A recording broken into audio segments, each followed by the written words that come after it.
Oke, halo semuanya. Perkenalkan nama saya Dania Karisya Azara dengan NRP 015.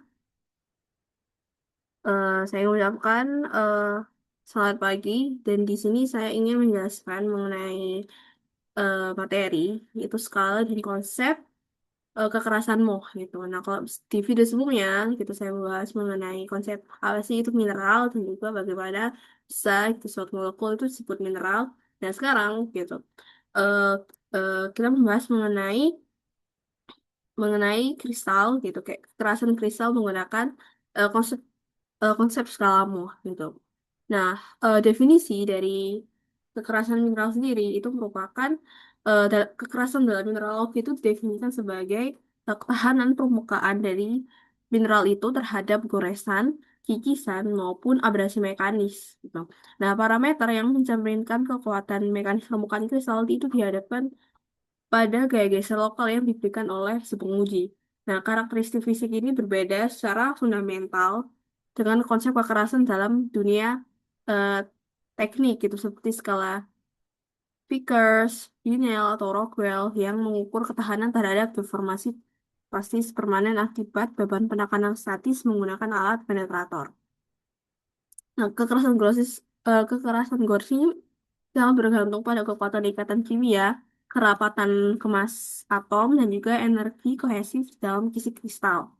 Nah, ketika permukaan suatu mineral digores gitu, maka gaya mekanis eksternal itu harus melampaui energi ikatan antar atomnya pada permukaan kristal.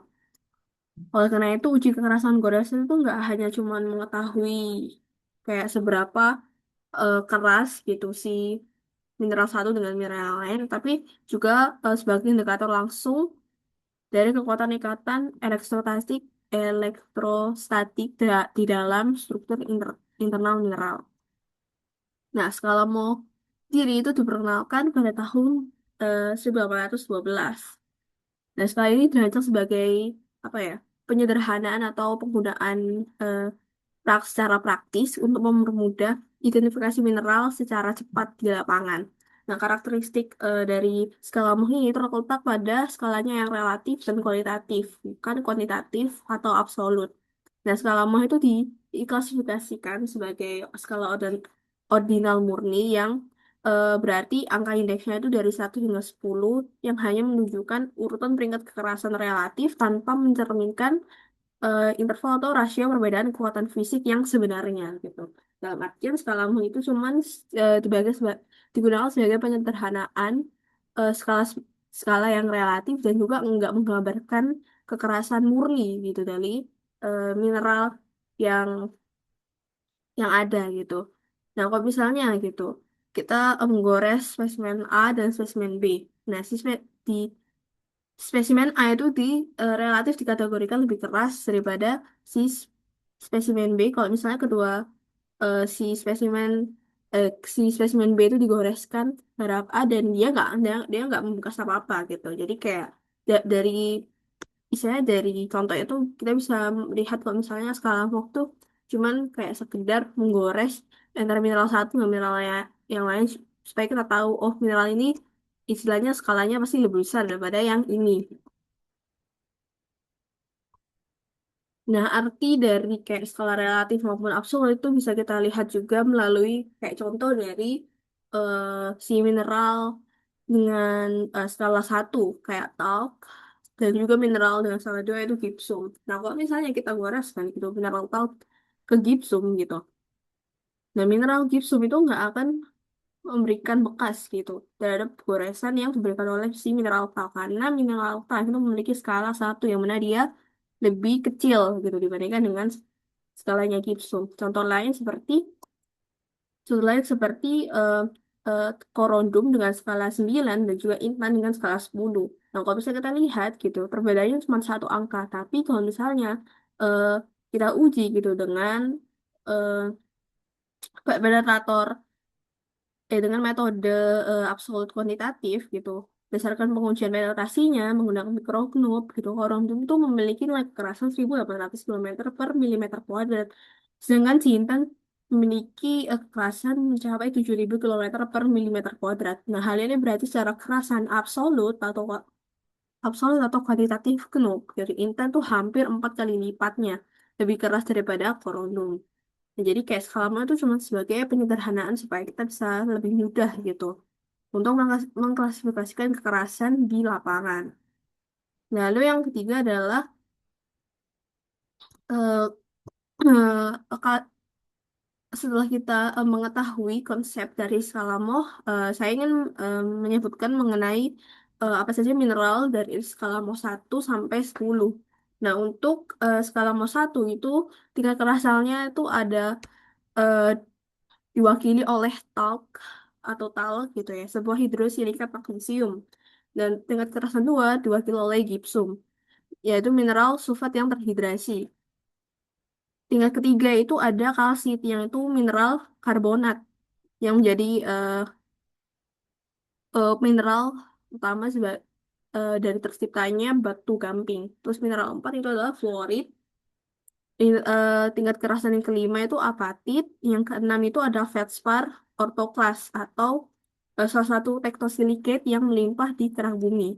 Yang ketujuh itu adalah kuarsa, yang mana itu mineral silika yang sangat stabil dan dia adalah sebagai mineral murni gitu ya, mineral kayak mineral mineral yang resisten gitu terhadap pamukan. Dan juga ada tingkat kerasan yang kedelapan itu adalah topas, yaitu sebuah mineral nesosilikat fluor gitu hidroksil aluminium yang seringkali bernilai permata.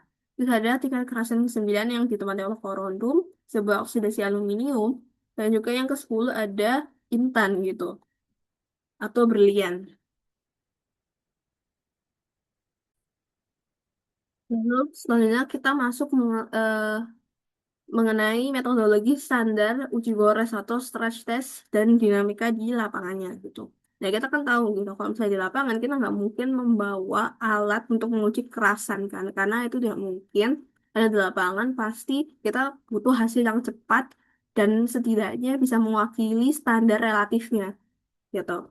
Nah, oleh karena itu ada beberapa langkah operasional yang dimulai dengan memilih permukaan spesimen yang bersih dan segar gitu. Nah, permukaan yang lapuk gitu secara signifikan eh, akan mengakibatkan nilai kekerasannya itu jauh lebih rendah daripada nilai kekerasan mineral segarnya.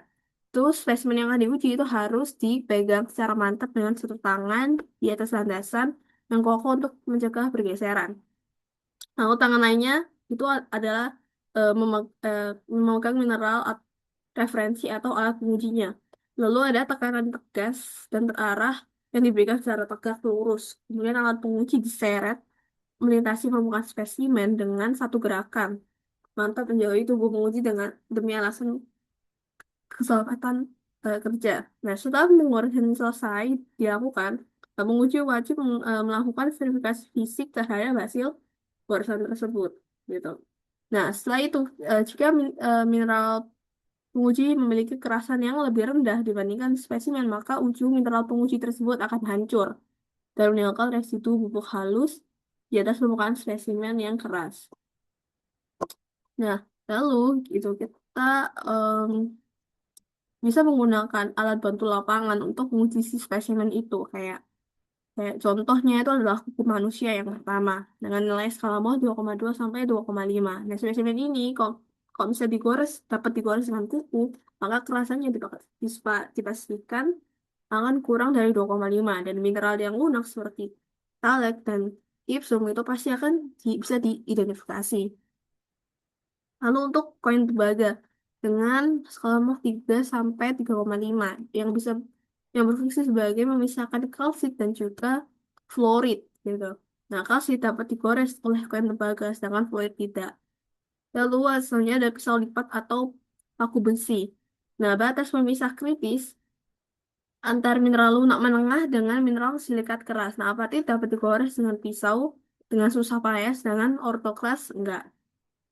Lalu ada pecahan kaca jendela 5,5 sampai 6. Nah, itu berguna untuk mendeteksi keberadaan si mineral ortoklas yang lebih dari 6 gitu atau kuarsa yang akan meninggalkan goresan nyata pada kaca. Lalu setelahnya ada kikir baja dengan skala 6,5 yang bisa digunakan untuk menguji kekuatan relatif feldspar. Nah, kikir baja itu dapat menggores ortoklas namun akan slip pada kuarsa. Lalu ada plat gores atau porselen. Nah, ini batas pengujian gores di lapangan ya, itu paling atas porselen itu.